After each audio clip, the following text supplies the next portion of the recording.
instead of him being lifted up, he felt like he was being brought down because he knew what he was doing was wrong. So if we ever find ourselves in that situation, that every time we leave from church that we feel like we're doing something wrong, that means that we need to check something, you know. Like if there's something that the pastor is saying to you, we can easily change those things. We don't have to just step away. We don't have to run away. Just sit there, face it, and just say, hey, that's something in my life that I'm going to change. And keep coming, you know.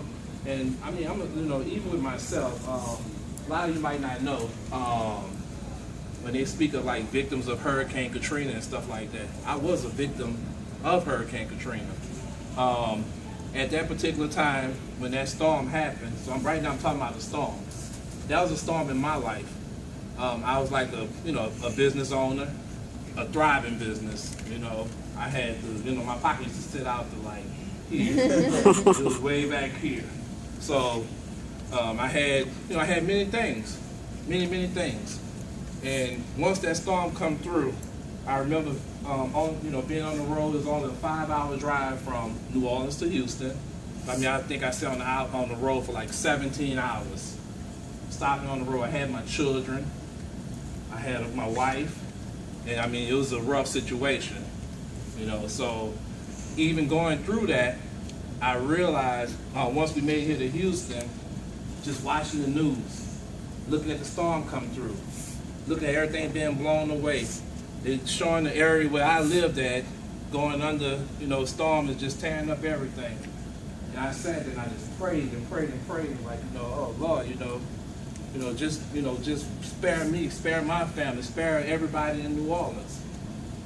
And as that storm went through, days went by. Let me back up a little bit.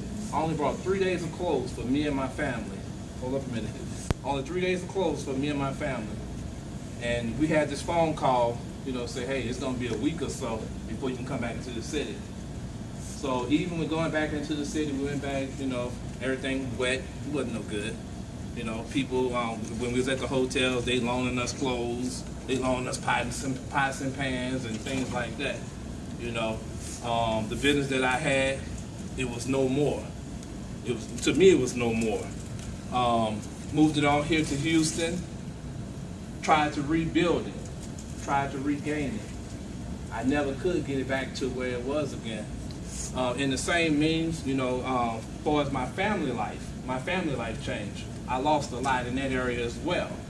But the thing I'm trying to get y'all to understand, even though I might have lost all those things, God still was able to replace it and restore me. He gave me my new wife here, Miss Tammy. And my kids right now, I still have all my kids with me. And as far as my family before, all of us are like best friends. So now I have like a big double family. So that's what I'm letting y'all know, that God can do so many things. He can make he can take a bad and make it real good.